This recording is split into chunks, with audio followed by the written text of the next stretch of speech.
Halo? Halo? Halo? Pernah dengar istilah misyan sogib, misyan kabir? Belum pernah dengar misyan sogib, misyan kabir?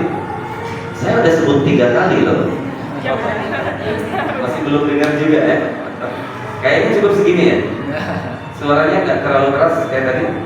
Cukup ya? Baik. Nah, Bapak Ibu sahabat Al-Quran yang dirahmati Allah Subhanahu wa taala. Ngomong apa? Ada bokep. Makasih. Baik, Bapak Ibu sahabat Al-Quran dirahmati Allah Subhanahu wa taala. Jadi, 2 proses ini sesungguhnya 2 proses yang bisa kita lakukan secara bersama-sama. Ketika belajar niatkan untuk mengajar, dan ketika mengajar niatkan juga untuk belajar. Karena ada banyak hal yang bisa kita pelajari, bisa kita dapatkan di saat kita sedang mengajarkan Al-Quran. Yang kedua, kebahagiaan ini juga karena kami di saat yang sama bisa bertemu, bisa berdiri di depan orang-orang yang memiliki semangat robbani. Kita sering menjadikan robbani ini sebagai moto hidup kita, moto sekolah kita, mewujudkan generasi robbani, melahirkan generasi robbani, atau apalah istilahnya ya. Tapi kata robbani ini satu yang melekat khususnya bagi para pengajar Al-Quran. Nah, pertanyaannya, apa itu robbani? Jelas di surah Al-Imran ayat 79 Allah Subhanahu wa taala mengatakan, kunu rabbaniyina bima kuntum tu'allimuna kitaba wa bima kuntum tadrusun. Sekarang Bapak Ibu boleh coba katakan sama-sama, sebutkan kata robbani. Boleh semua ucapkan sekali lagi, robbani. Kira-kira kata robbani itu diganti kata apa? Robbu, ya kan? Kalau ungkapannya saja kata robbani itu diganti kata dengan kata robbun, maka ini memberikan gambaran yang sangat nyata bahwa orang-orang robbani itu adalah orang-orang yang memiliki kedekatan khusus dengan Allah Subhanahu wa taala, dengan Rabb itu sendiri. Kenapa? Mereka memiliki kedekatan dengan Rabb, dengan Allah, karena mereka memiliki aktivitas yang sangat luar biasa. Pertama kali disebutkan oleh Rasulullah sebagai aktivitas yang terbaik. Bahkan tegas di ayat ini juga Allah katakan, bima kuntum tu'allimuna al-kitab, disebabkan karena kalian selalu mengajarkan Alkitab, karena kalian selalu mengajarkan Al-Quran. Wa bima kuntum tadrusun, dan disebabkan karena kalian selalu mempelajarinya. Sedikit berbeda kalau di dalam hadis itu, tapi di ayat ini tu'allimuna baru tadrusun. Ya. Kira-kira apa perbedaan keduanya? Yang satu belajar dulu baru mengajar, di sini mengajar dulu baru belajar.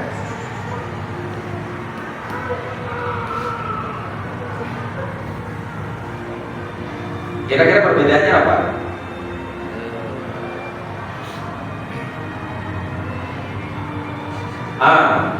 Dalam hadis 2 aktivitas itu, belajar dan mengajar, dan itu semacam hierarki ya.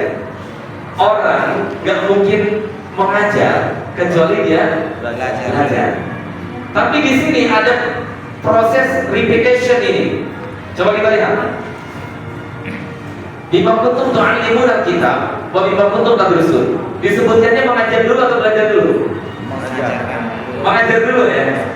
Tapi kan tadi itu argumentasi pertama juga sudah cukup memberikan penjelasan buat kita. Mungkin nggak seorang tiba-tiba ngajar? Nggak mungkin, pasti dia belajar dulu gitu kan. Maka ada proses repetition di situ.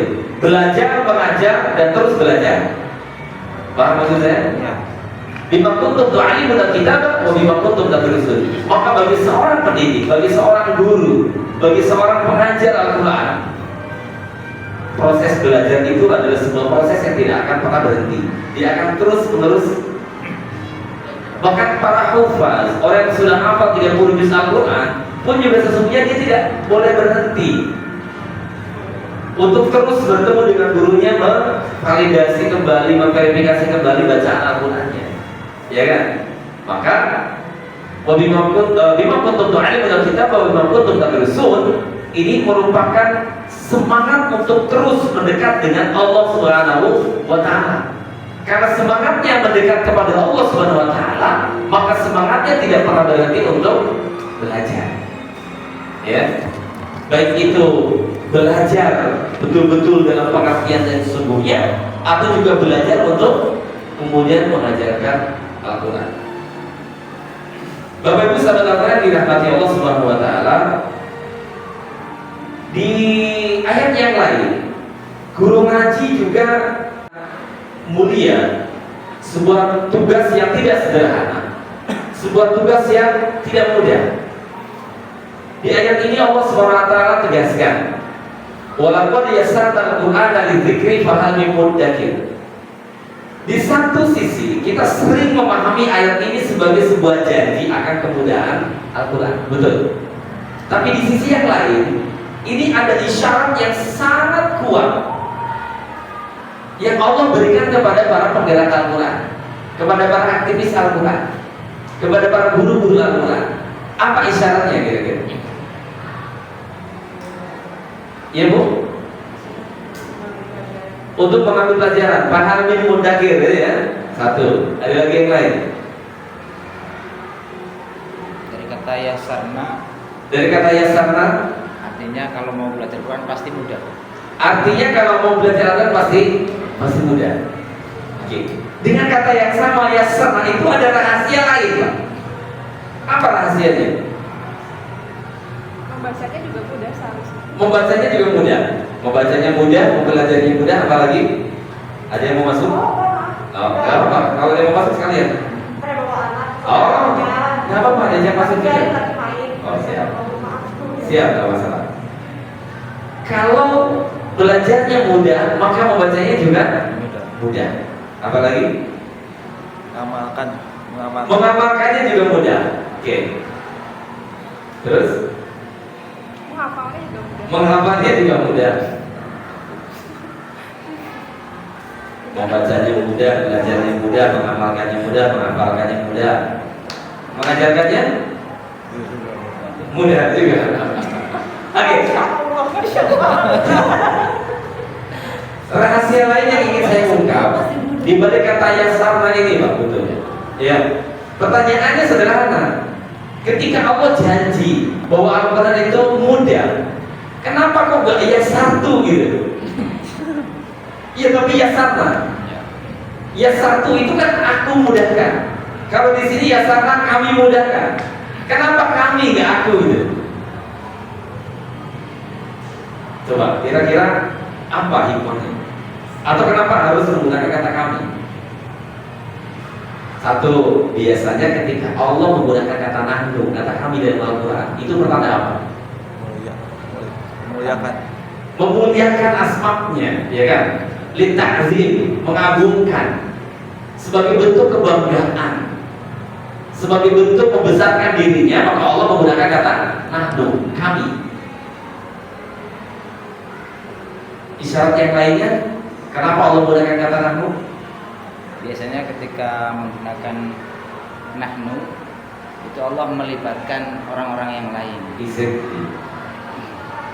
Ketika Allah mengungkapkan kata nahnu, maka ada keterlibatan makhluknya di dalam proses yang sedang dijelaskan. Misal, yang paling sederhana, kita bicara tentang Al-Quran saja.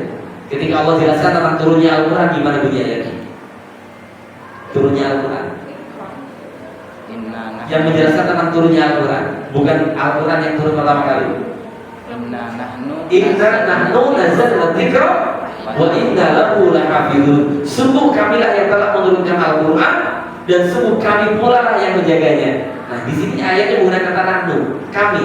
Atau yang kita hafal, inna anzalnahu fi lailatin mubarakah. Modern. Emang pada unggul yang ada dalam Al-Quran ada mubarakah juga. Hafalnya itu. Hafalnya itu ya. Ya subhanallah. Kenapa jawabannya udah banyak penghafal semua ini? Alhamdulillah ya. Insyaallah nanti dibuktikan sama Ustaz Fauzi ini hafiz ya. Baik.